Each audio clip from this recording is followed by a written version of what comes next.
자, 오늘 그 패러데이 법칙 관련된 문제 2개 풀어보고 이 4단원을 마무리 지읍시다. 두 문제가 좀 어려워요. 네? 5단원. 시험은 5단원까지. 지금 4단원 하고 있잖아요. 네. 5단원 트랜지스터. 자, 그 문제 한번 봅시다. 조금 어렵습니다. 좀 집중해서 보도록 합시다.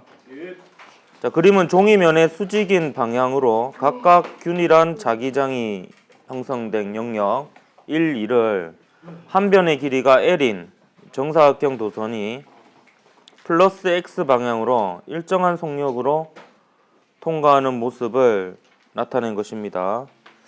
일정한 속력을 그냥 V라고 둘게요. 1에서 자기장의 세기는 B0이고요. 이 표는 도선의 P점은 요게 P점이네요. 그죠? 오른쪽 아래. P점의 위치 X에 따른 도선에 흐르는 전류의 세기와 방향을 나타낸 것입니다. 영역 2에서의 자기장의 방향과 세기를 옳게 나타낸 것은 했네요. X가 0.5L일 때, 그러니까 요 1영역에 걸쳐 있을 때겠네요. 이때는 전류의 세기가 I0고 시계 방향으로 흐르고요. 요 전류는 유도 전류겠죠? 요 전류는 유도 전류입니다. 패러데이 법칙에 의해서 자속이 변하는 상황이죠. 그다음에 1.5L을 지나가는 순간은 1영역과 2영역에 걸쳐서 이렇게 지나가는 순간입니다. 자, 실제로 문제를 풀 때는 제가 이렇게 막 적어가면서 풀지는 않습니다. 근데 좀 풀이를 위해서 좀 과정이 복잡해서 제가 이 글을 좀 남겨놨어요. 풀이 과정을. 일단 x = 0.5L을 지나가는 순간을 먼저 얘기를 해보겠습니다. 자, 이걸 이제 그림으로 표현하면 이렇게 됩니다. 지금 자기장이 있는 영역이 1영역이 있고요, 2영역이 있습니다. 근데 지금 x = 0.5L을 지나가는 순간은 이렇게 걸쳐져 있는 순간이죠. 이렇게 걸쳐져 있는 순간이고, 오른쪽으로 이동하니까 자기장이 통과하는 면적이 점점 어떻게 되고 있습니까? 증가하고 있는 중이죠. 자속이 증가하고 있습니다. 근데 그 결과 유도 전류가 어느 방향으로 흘렀다고 되어 있어요? 시계 방향으로 유도 전류가 이렇게 흐르고 있어요. 유도 전류가 시계 방향으로 흐르고 있습니다. 그럼 유도 전류에 의한 자기장 방향은 지면을 뚫고 들어가는 방향이죠. 근데 지금은 자속이 증가하고 있는 상황입니다. 면적이 증가하니까. 자속이 증가하는 경우에는 원래 자기장 방향과 유도 전류에 의해서 생기는 자기장 방향이 반대 방향이죠. 그렇기 때문에 1영역의 자기장 방향은 나오는 방향이 됩니다. 그래서 나오는 방향의 자속이 증가하고 있는 상황이다. 이렇게 볼 수가 있겠죠. 크기는 B0죠. 크기는 나와 있었습니다. 그래서 1영역의 자기장은 나오는 방향으로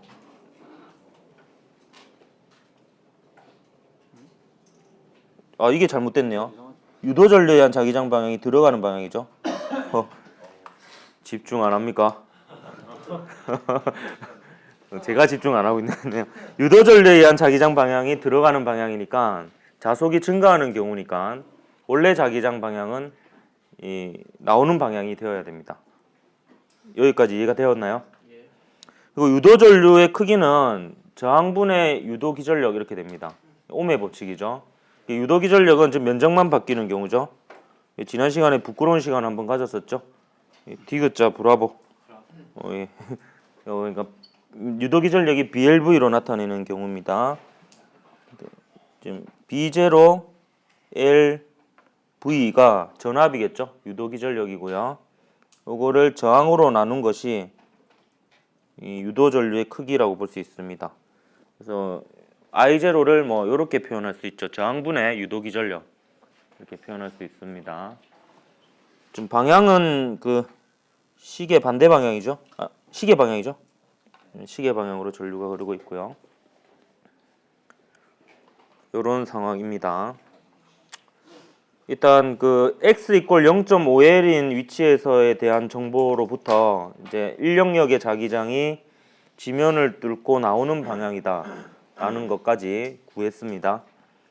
그럼 x 이퀄 1.5L인 위치에서에 대한 정보를 가지고 또 찾아보도록 하겠습니다. x 이퀄 1.5L을 지나가는 순간은 그림으로 표현하면 이렇게 되죠. 지금 1영역이 있고 2영역이 있습니다.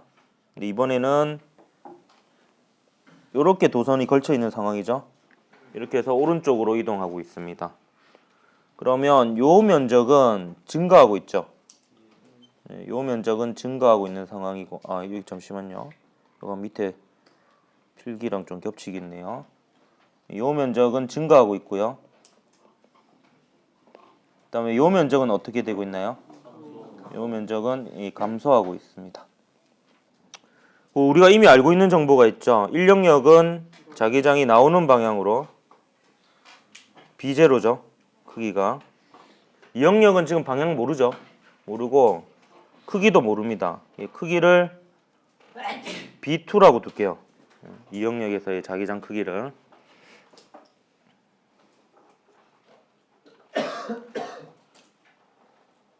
일단 1영역은요, 지금 이 상황에서 보면 나오는 방향으로의 자기장이 감소하고 있죠. 그래서 나오는 방향의 자속이 감소하고 있는 상황입니다. 그럼 자속이 감소하는 상황은 원래 자기장 방향하고 그 유도 전류에 의한 자기장 방향이 같죠. 그렇기 때문에 1영역의 변화, 지금 요 변화만 지금 보고 있는 겁니다. 1영역의 자속의 변화에 의한 영향으로는 유도 전류에 의한 자기장 방향이 나오는 방향이 되어야 되니까 시계 반대 방향으로 전류가 흐르겠죠. 자기장은 나오는 방향이고요. 유도 전류는 시계 반대 방향이 됩니다.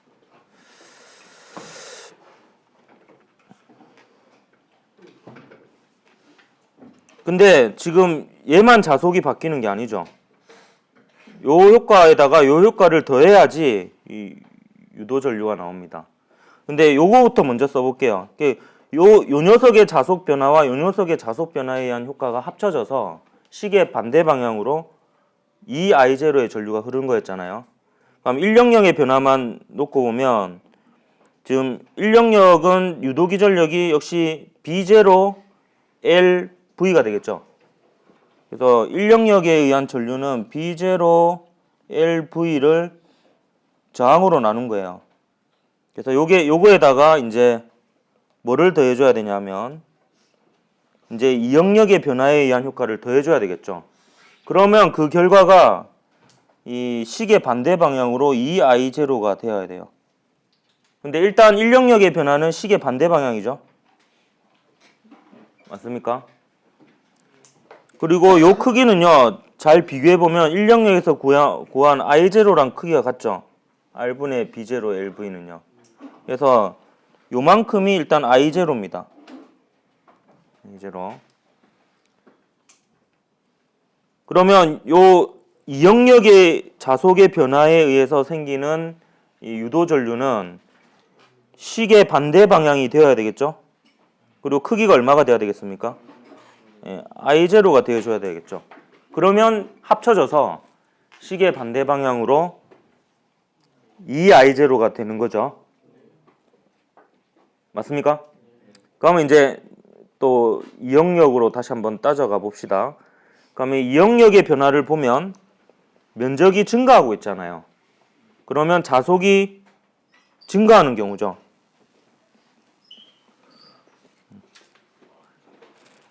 자속이 증가하는 경우에는 원래 자기장 방향하고 유도 전류에 의한 자기장 방향이 반대죠. 근데 유도 전류에 의한 자기장 방향은 지면을 뚫고 나오는 방향으로 시계 반대 방향으로 유도 전류가 흐릅니다. 그죠? 그러면 자속이 증가하는 경우니까 유도 전류에 의한 자기장 방향하고 원래 자기장 방향이 반대겠죠. 그러니까 원래 자기장 방향, 2영역의 자기장 방향은 지면을 뚫고 들어가는 방향이 됩니다. 지면을 뚫고 이 들어가는 방향이 되는 거죠. 그리고 이 녀석에 의한 유도 전류의 세기는 B2LV 나누기 R 이렇게 됩니다. 근데 요게 I0가 돼야 되잖아요. 요 값이. 그러면 요 두 가로 값이 같아야 되죠. 그러면 B2는 얼마가 됩니까? 네, B2는 B0가 됩니다. 그래서 들어가는 방향으로 B0의 크기를 가지는 자기장이 있는 영역입니다. 이 영역은. 근데 실제 문제 풀 때는 뭐 이건 지금 연습이기 때문에 정리를 이렇게 쭉쭉쭉 해본 거고요. 써가면서 실제로 문제를 풀 때는 여러분 이렇게 생각을 하면 돼요. 자속이 증가하는지 감소하는지를 일단 판단을 하고요. 자속이 증가하는 경우에는 원래 자기장 방향과 유도 전류에 의한 자기장 방향이 반대입니다. 자속이 감소하는 경우에는 원래 자기장 방향과 유도 전류에 의한 자기장 방향이 같죠. 그런 식으로 해서 그 각각의 유도기 전력을 구해서 그 효과를 합쳐주면 되는데 같은 방향이면 더해주고 반대 방향이면 빼주면 되겠죠. 그리고 만약에 이렇게 영역이 두 개가 아니고 뭐 세 개, 네 개 이렇게 있는 경우에는 이제 부호를 정해놓고 보는 게 낫습니다. 그래서 뭐 시계 방향은 플러스, 시계 반대 방향은 마이너스 이런 식으로 두고 푸는 게 좋아요. 일단 답은 1번입니다. 답은. 근데 예를 들어서 예전에 그 한번 수능 특강에서 이런 문제도 있었어요. 잠깐만 소개를 하면요. 저도 정확히는 기억이 안 나는데 자기장이 있는 영역이 3개 정도였던 것 같아요. 그래서 뭐 이쪽으로는 뭐 나오는 방향으로 자기장이 B이고요. 여기는 뭐 나오는 방향으로 2B이고 여기는 뭐 들어가는 방향으로 2B이고 뭐 이런 식으로 있었어요. 정확히는 기억이 안 나는데. 그리고 얘가 뭐 도선고리가 이렇게 겹쳐져 있고요. 얘가 오른쪽으로 일정한 속력으로 갑니다. 그럼 이런 건 어떻게 계산해야 되냐면 영역을 3개로 나눠야죠. 얘는 지금 면적이 줄어들고 있죠. 얘는 면적이 늘어나고 있고요. 여기도 면적이 늘어나는데 자기장이 방향이 다르잖아요. 그래서 요 3개를 따로 생각해야 됩니다. 요 3개를요. 각각의 유도되는 기전력의 크기는 BLV로 구하면 돼요. 근데 BLV로 구하는데 요 영역은 B 곱하기 요 길이 곱하기 V가 되고요. 요 영역의 유도기 전력은 2B에 요 길이 곱하기 V가 됩니다. 요 영역의 유도기 전력은 2B에 요 길이 곱하기 V 이렇게 됩니다. 그 방향은 이제 아까 말한 방향대로 구해야 되죠. 자속이 증가하는 경우에는 원래 자기장과 반대 방향의 자기장을 만드는 유도 전류가 생기고 원래 그 자속이 감소하는 경우에는 원래 자기장과 같은 방향으로 유도 전류에 의한 자기장이 생깁니다. 이렇게 해서 크기는 BLV로 구하고 방향은 이제 자속의 변화를 방해하는 방향으로 해서 이 효과를 합쳐주면 됩니다. 각각을 구해가지고 그러면 이제 전체 전류가 이쪽으로 흐를지 이쪽으로 흐를지가 이제 판단이 되어지는 거예요. 알겠습니까? 예. 그래서 요 유형은 잘은 안 나왔습니다. 잘은 안 나왔는데 복잡하게 나오면 좀 여러분이 많이 어려워하거든요. 그래서 한번 가져와 봤고요. 그 다음에 2015년 11월에 있었던 수능 문제를 한번 보도록 할게요. 그림은 균일한 자기장 속에 놓인 직사각형 도선이 자기장 방향의 수직인 회전축을 중심으로 회전하는 모습을 나타낸 것입니다. 자기장의 방향과 도선이 이루는 면 사이의 각은 세타이고요. 점 ABC는 도선에 고정된 점입니다. 옳은 것을 골라라 했네요. 지금 얘가 이제 B는 이쪽으로 가고 A는 이쪽으로 회전하는 이런 상황입니다. 자, 기억 보면 도선이 이루는 면은 요 직사각형 면을 얘기합니다. 이 면을 통과하는 자기 선속은 세타가 0일 때 최대이다라고 했는데 세타가 0이면 이 면을 수직으로 통과하는 자기장 성분이 0이 되죠. 예, 그렇기 때문에 오히려 이때는 자기 선속이 0이 됩니다. 예. 최소죠. 그 다음에 니은은요, 세타가 45도일 때 도선에는 유도 전류가 A, B, C 방향으로 흐른다 했는데, 이거는 제가 그림을 다시 그려서 좀 보도록 할게요. 자, 화면을 보십시오. 이쪽으로 바라본 모습을 보도록 하겠습니다.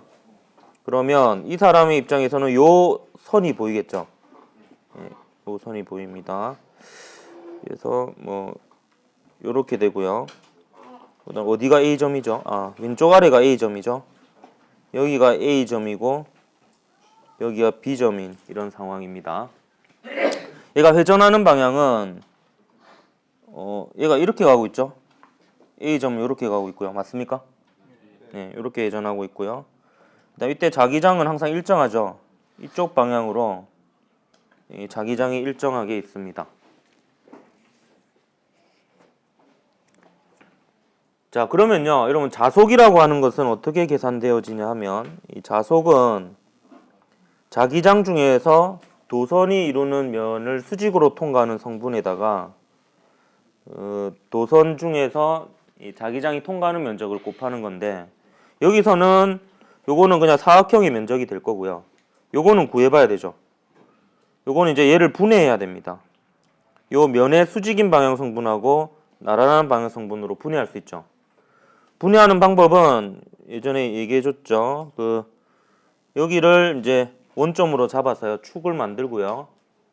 얘를 막대기라 생각하고 축하고 나란하게 빛을 비춰보면 되죠. 그럼 그림자가 이쪽 방향 축에는 이렇게 생길 겁니다. 요게 이제 자기장 중에서 수직 방향 성분이 되고요. 이쪽에 생기는 그림자는 우리가 필요 없는 거죠. 나란한 방향 성분이 됩니다. 그럼 자기선속이라는 것은 얘와 면적을 곱해주는 거예요. 여러분이 좀 하나 알아둘 것은 요 자기선속의 방향은 요 자기장 중에서 수직 방향 성분이 자기선속의 방향이라고 생각을 하면 되겠습니다. 엄밀히 따지면 자기선속은 방향이 없습니다. 없는데 수학적으로요. 크기만 있는데 방향은 이렇게 생각을 할 수 있어요. 요게 이제 지금 현재 자기선속의 방향입니다. 방향이고요. 그럼 생각해보면 얘가 이렇게 돌아가는 순간이잖아요. 세타가 45도인 경우는 지금 얘가 세타죠. 얘가 세타고요. 얘가 이쪽으로 가고 있는 중입니다. 그럼 여러분 경향을 따질 때는 이렇게 하면 됩니다. 여기로 갈 때 얘가 증가한다는 게 상상이 되면 문제가 없는데요. 여기로 가는 경우를 생각해보면 지금 요 수평으로 있을 때 자기선속이 0이죠. 도선이요. AB가 이 방향으로 놓여 있을 때 자기선속이 0이잖아요. 근데 AB가 이 방향으로 세워졌을 때는 자기선속이 최대가 되죠. 그러니까 최소에서 최대 쪽으로 움직이고 있는 중이니까 자기선속의 크기가 어떻게 되겠어요? 증가하겠죠. 증가하고 방향은 이제 요 수직 방향이 됩니다.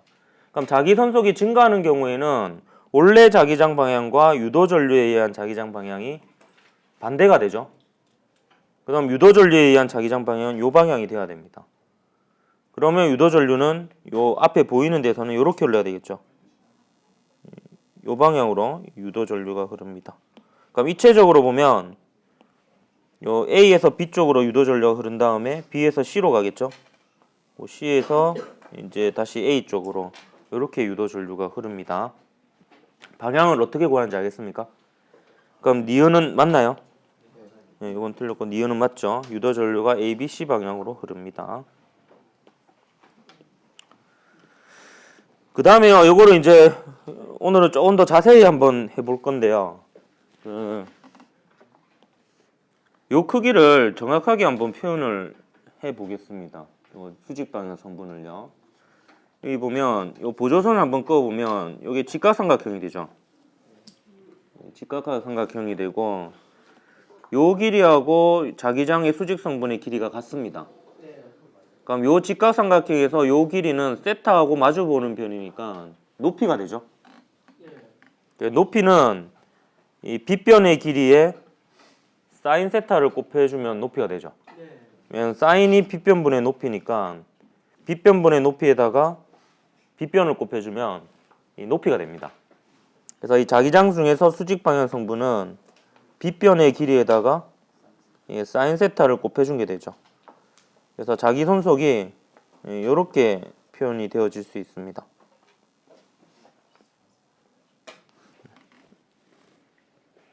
그래서 자기 손속을 세타에 대해서 이제 그래프를 그려보면 이제 사인 세타 형태의 그래프가 되는 거죠.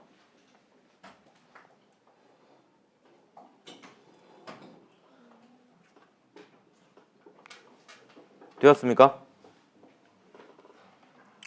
자, 그러면요, 유도기전력은요, 이제 여러분은 미분적분을 배운 상태니까 좀 미분적분의 개념을 이용해서 설명을 할까 합니다.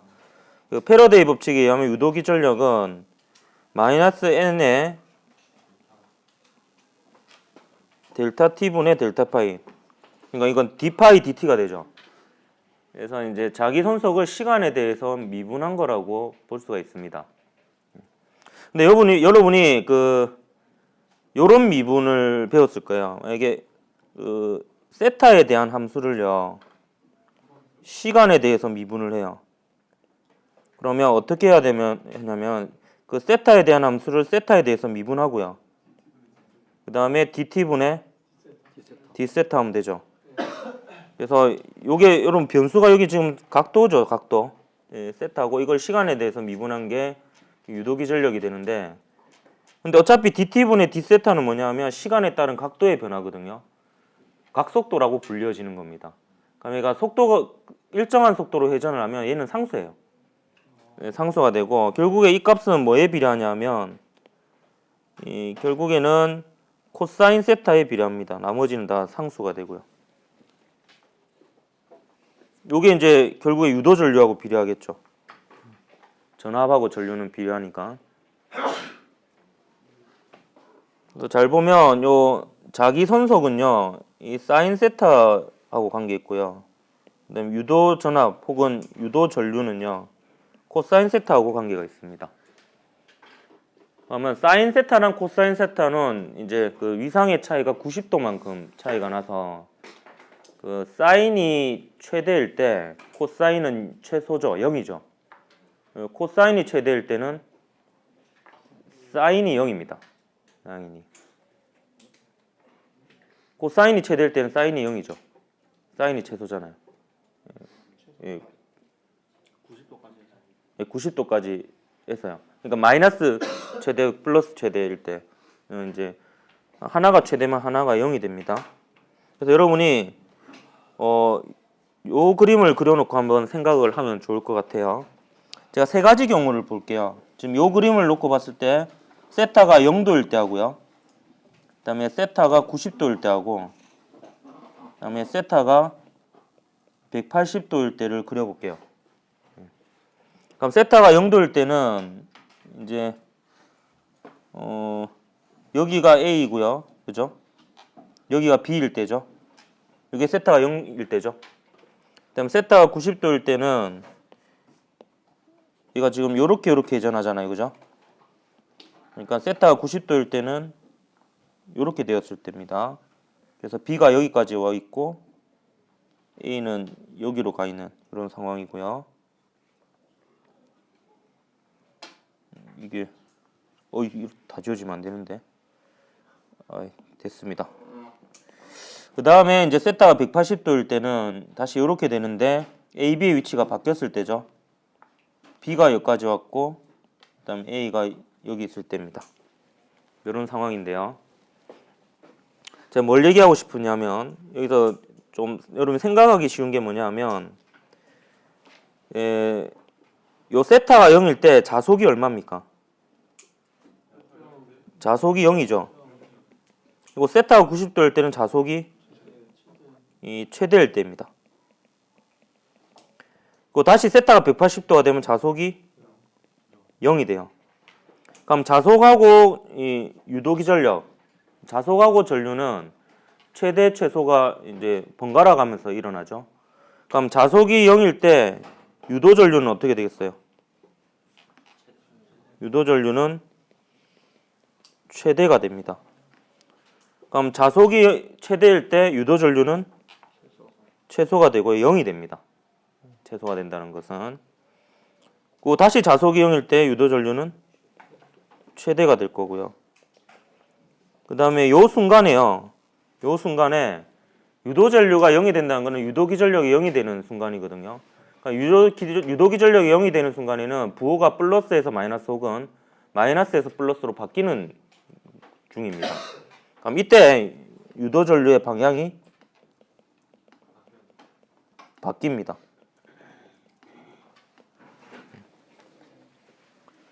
자속이 최대일 때 유도전류가 0이 되고 유도전류의 방향이 바뀌게 됩니다.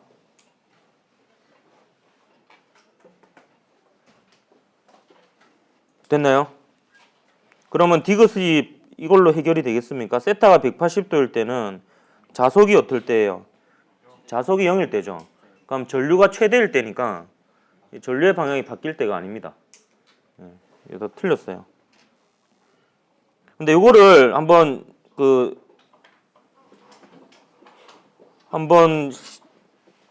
이걸 몰랐을 때는 어떻게 푸는지 또 한번 해볼게요. 몰랐을 때는요. 그럼 180도를 전후해서 보면은